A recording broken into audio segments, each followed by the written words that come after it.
কেমন আছো বন্ধুরা? আশা করছি তোমরা খুব ভালো আছো। আমিও খুব ভালো আছি। দেখো, দিল্লি যাওয়ার আগের মুহূর্তে রেডি হয়ে পুরো আমি বেরোনোর জন্য তৈরি। তাই দেখো, বাড়ির প্রত্যেকটা সদস্যর কাছে কি বলবো, এক কথায় বিদায় জানানো।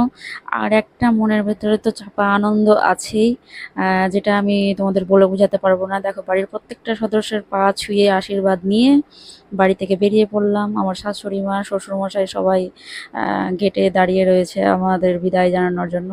ফাইনালি আমরা স্টেশনে এসে পৌঁছে পড়লাম। আর স্টেশনে এসে আমার যে কি আনন্দ লাগছিল, কারণ আমি একটাই কথা ভাবছিলাম যে আমি ট্রেনটাতে কখন চাপবো। আর অলরেডি আমাদের হাতে ছিল 10 মিনিট টাইম। আমি ভাবছি যে আবার এতটা পেরিয়ে যেতে হবে, সিঁড়িও পেরোতে হবে। তো যাই হোক, সিঁড়িতে আমাকে পেরোতে হয়নি, কারণ লিফট পেয়ে গেছিলাম। আর 10 মিনিট টাইম ছিল, আর একটু হলেই তো আমার ট্রেন